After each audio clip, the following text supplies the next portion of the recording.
திருவாரூர் மாவட்டம் மன்னார்குடி அருகே அத்திக்கோட்டை, பல்லாக்கொள்ளை, நெம்மேலி உள்ளிட்ட சுற்றுவட்டார கிராமங்களில் கடந்த 2 நாட்களாக பெய்த மழையால் 400 ஏக்கர் சம்பா பயிர்கள் முழங்கால் அளவு நீரில் மூழ்கியுள்ளன. இதுகுறித்த கூடுதல் விவரங்களை செய்தியாளர் மதிராஜ் வழங்க கேட்கலாம்.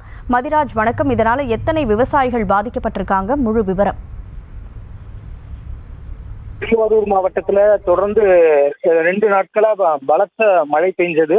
இதனால மன்னார்குடி சுற்றுவட்டார பகுதிகளில் இருக்க கிராமங்கள்ல, வயல்வெளிகள்ல அதிக அளவிலான தண்ணீர் தேங்கி இருந்தது.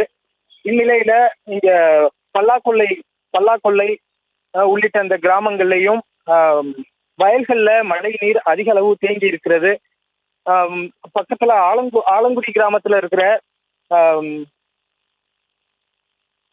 ஆலங்கோட்டை கிராமத்துல அங்க இருக்கக்கூடிய வடிகால்கள் சரியில்லாத காரணத்தினால மழை நீர் தேங்கி இருக்கிறது அப்படின்னு விவசாயிகள் தெரிவிச்சிருக்கிறாங்க. தொடர்ந்து விவரங்களை வழங்கியதற்கு நன்றி மதிராஜ். எங்களுக்கு வாக்கியா சரியா தூர் வராதனால 3-4 நாளா பெஞ்ச மழையில ரொம்ப பாதிச்சிருக்கு. கிட்டத்தட்ட 350 ஏக்கர் 400 ஏக்கர் கடுமையாக பாதிச்சிருக்கு. முழுமையாக இது ஒன்றும் என்ன பிரயோஜனம் இல்லை. அங்கே கையாட முடியாத சூழ்நிலையில் இருக்கோம். அரசு நிவாரணம் சரியாக வழங்கணும். கவர்மெண்ட் அதிகாரி இது வரைக்கும் யாரும் வந்து பார்க்கல.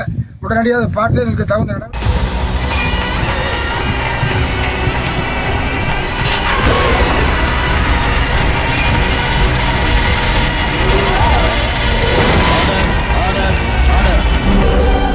குற்றங்களின் மறுபரிமாணம் நிகழ்தகவு நமது நியூஸ் தமிழ் தொலைக்காட்சியில் விரைவில்.